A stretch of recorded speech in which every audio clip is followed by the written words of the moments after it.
네, 반갑습니다. 리얼 미국 주식입니다. 오늘 리얼 미국 주식은 미국 증시 최고점 GDP 성장률의 추락입니다.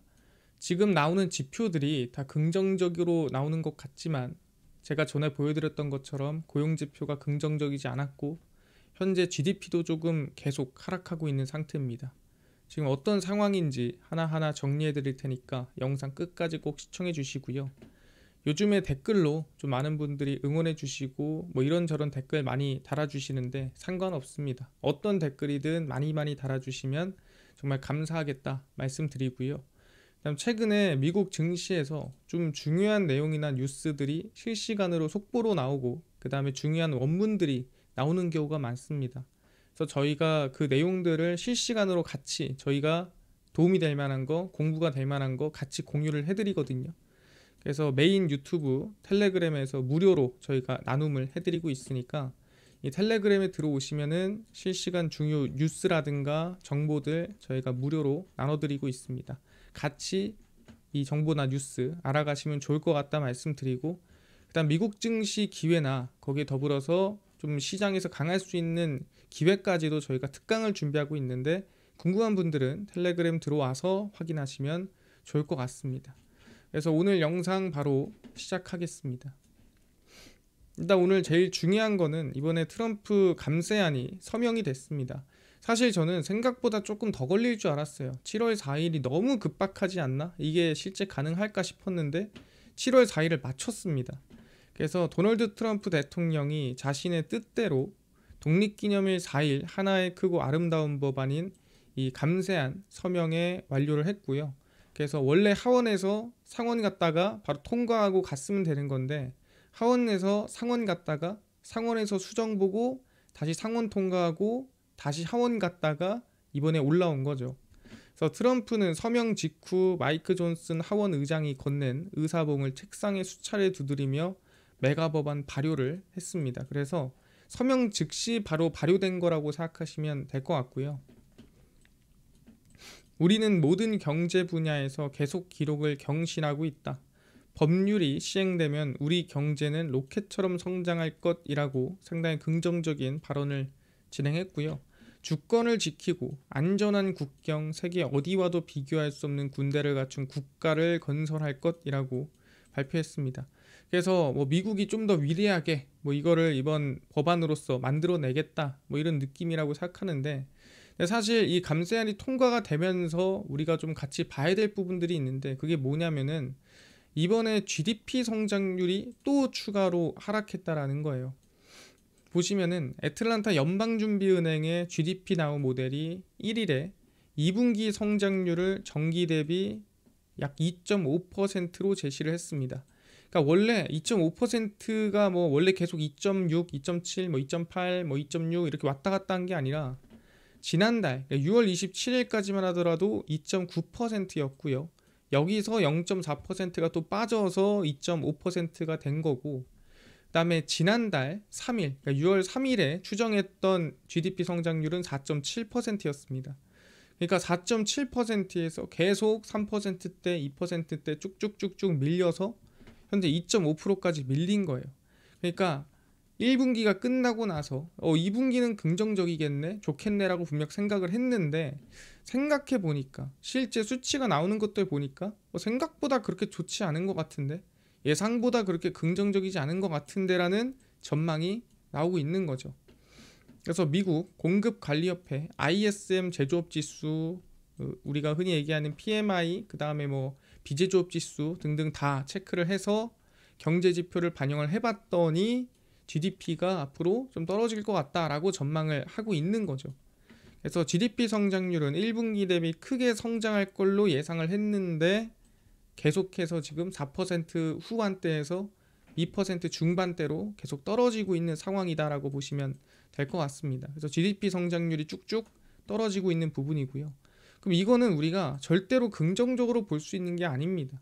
최근에 6월 고용 지표도 제가 얘기했지만 분명 예상보다 높게 나왔지만 그게 민간에서 좋게 나온 게 아니라 정부에서 고용을 많이 하다 보니까 좋게 나온 것처럼 보였다라고 말씀을 드렸죠.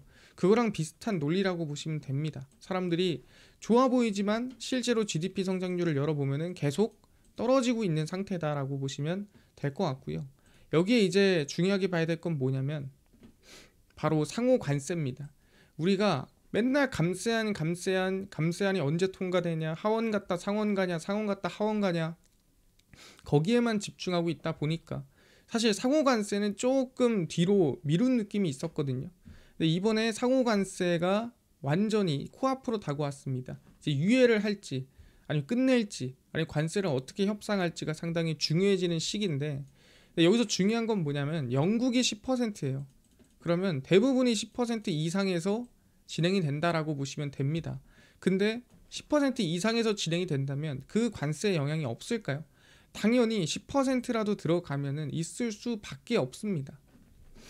미국 트럼프 행정부가 7월 8일까지로 미뤄둔 상호관세 시한폭탄 유예가 기한이 코앞으로 다가왔습니다. 사실 정말 며칠 안 남았죠. 협상이 안 된 동맹국들은 현재로서는 7월 8일까지 상호관세 부과 유예 시한을 연장하는 것이 최선입니다. 그러니까 7월 8일에서 뭐 한 10월 8일이든 한 3개월 정도도 연장을 하든 어쨌든 지금 당장에서 관세를 뭐 얼마로 빠르게 협상하기보다는 조금 시한을 두고 우리 조금 길게 협상하자라고 하는 게 제가 봤을 때 최선이라고 생각이 드는 거죠. 도널드 트럼프 미국 대통령이 상이한 상호관세율을 적시한 12개국의 이 서한에 서명을 했고요. 이 서한들이 오는 7일에 발송을 합니다. 그래서 이 12개국이 누군지도 몰라요. 그리고 거기에 관세율이 얼마인지도 모릅니다. 일단은 보냈어요. 그래서 일단 이 12개국한테 가는 관세율이 얼마인지, 또 여기에 어떤 나라가 끼는지 상당히 중요하다라고 볼 수 있는 거고, 또 이게 발표됨에 따라 시장이 또 충격이 될 수도 있다라고 생각을 합니다. 그래서 트럼프 대통령은 어떤 나라에 대한 어떤 서한에 서명했는지 구체적으로 언급하길 거부했어요. 그래서 아무도 모릅니다. 정확하게 어떤 나라한테 어떤 관세를 부과했는지. 그래서 지금 제 생각에는 사람들이 조금 미루고 있던, 생각을 굳이 안 하고 있던 상호관세 관련해가지고 이제는 이 관심을 가질 때가 됐고, 거기에 대해서 이제 불확실성이 나올 때가 됐다라고 생각을 합니다. 그래서 결론만 얘기를 하자면 감세안이 통과되면서 오히려 기대감이 해소됐다라고 생각합니다. 그러니까 돈이 풀리면서 시장을 좀 끌어올리겠네라는 기대감이 있었는데 그 기대감이 어느 정도는 해소되는 부분이 있을 거라고 생각을 하고요. 이제는 이게 통과됨으로써 부채 한도 인상이 됐고, 이제는 TJ 잔고, 우리가 이 시장에 유통 물량이 빠지면서 재무부 통장으로 돈이 들어가는 시기에 도래했다라고 보셔야 되고, 이걸 이렇게 이해를 하셔야 되고요. 두 번째는 GDP 성장률은 계속해서 하락 중이다. 그래서 4.7%에서 2%, 2.5%까지 하락하면서 무역 수지라든가 전체적인 성장률이 안 좋아지고 있다라고 사실 보고 있으니까 GDP 성장률이 떨어지고 있는 겁니다.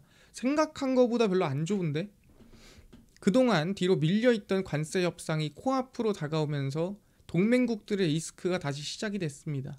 아까 얘기했던 12개국의 몇 프로의 관세로 어떻게 들어갔는지도 알 수 없지만 지금 상황에서는 동맹국들이 모두 관세 협상에 대해서 지금 이 유예가 된 거를 더 미루던가 아니면은 지금 최대한 협상을 하든가 지금 코앞으로 다가온 상태라고 보시면 될 것 같습니다. 그래서 TJ 잔고를 채우는 시기에 플러스 관세 협상 리스크까지 있으면서 사실 지금 시장에 긍정적인 것보다는 사실 부정적인 영향을 줄 가능성이 조금 높은 시기라고 보시면 됩니다.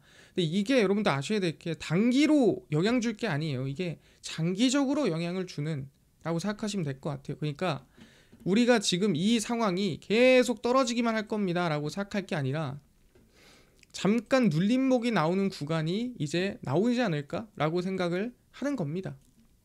결국엔 장기적으로는 상방이 맞죠. 하지만 그 안에서 들쭉날쭉 할 때 우리가 이 눌림목이 언제냐라고 했을 때가 이번에 눌림목이 한번 나오지 않을까 생각을 하는 겁니다. 그렇구나. 그러니까 추세는 상방이 맞습니다. 그러면은 지금 유동성이 얼마인가요?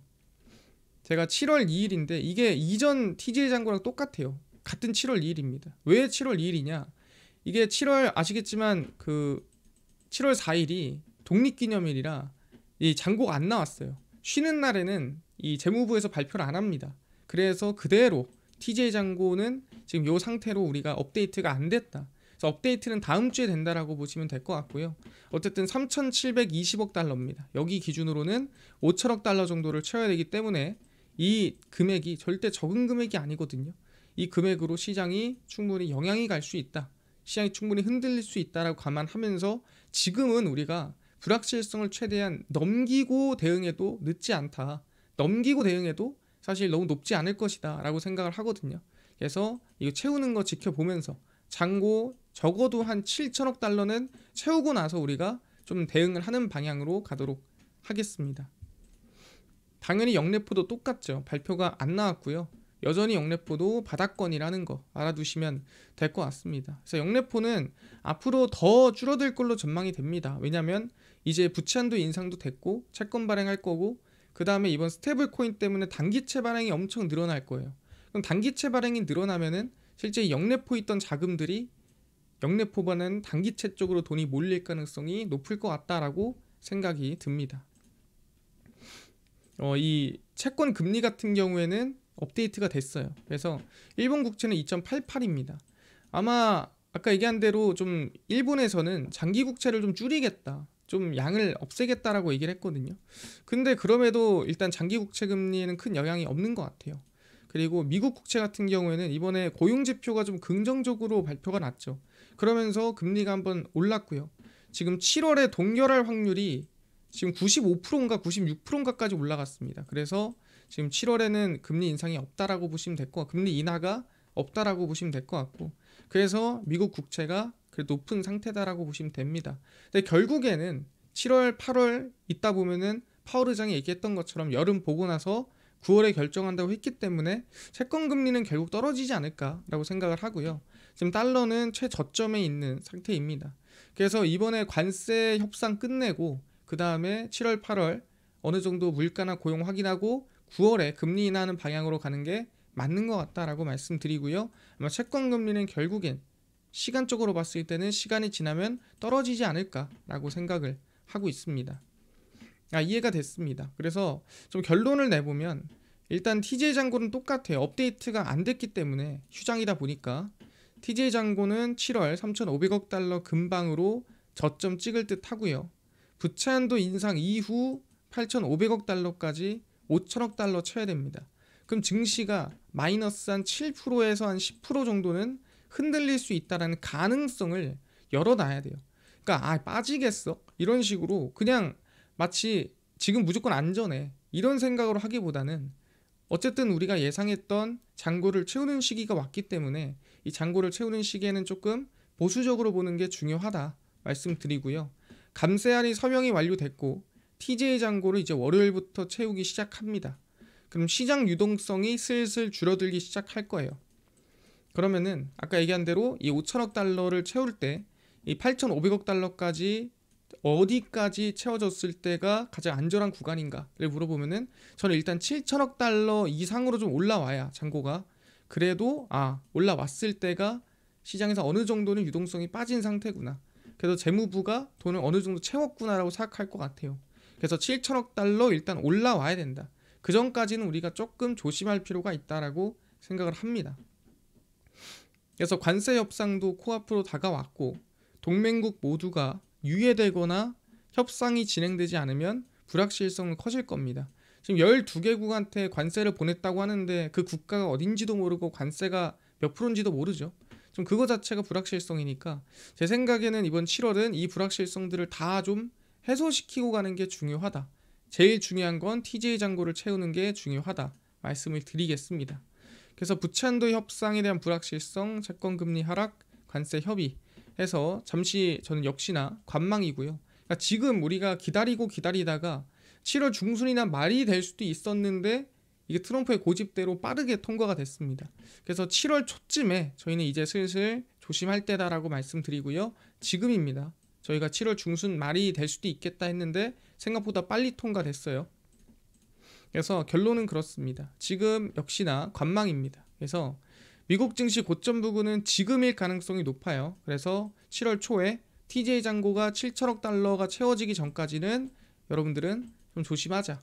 지금 상황에서 무조건 좋아요라고 생각해서는 안 된다. 최대한 조심하고 넘어가는 게 맞다. 우리가 비가 오는데 또는 비가 올 것 같은데 우산을 안 들고 나가는 것 문제가 있다 생각합니다. 그래서 지금 조심하고 만약 괜찮아지거나 시장이 그렇게까지 안 흔들리면은 제가 따로 말씀을 드리겠습니다. 근데 잔고를 저희가 계속 추적할 필요가 있다라고 얘기를 하는 거고, 그래서 제가 계속 이 유튜브 리얼 미국 주식 수요일, 금요일, 일요일 저녁 10시에 같이 마켓 타이밍 유동성 분석을 해드립니다. 그래서 계속 실시간으로 보셔야 우리가 이 마켓 타이밍을 좀 실시간으로 대응할 수 있는 거고, 그래서 꼭 봐주시고요. 여러분 댓글 많이 달아주시면은 제가 또 열심히 해볼 테니까 댓글로서 제가 힘을 얻고 있습니다. 그 다음에 저희가 텔레그램에서 미국 실시간 뉴스 정보 내용들 전부 다 공유해드리고 있으니까 꼭 들어와서, 현재 3,500명 정도 들어와 계시니까 들어와서 뉴스나 정보들 같이 알아가시면 좋을 것 같다 말씀드리겠습니다. 그래서 오늘 리얼 미국 주식 여기서 마치고요. 다음번에 더 좋은 내용으로 찾아뵙도록 하겠습니다. 감사합니다.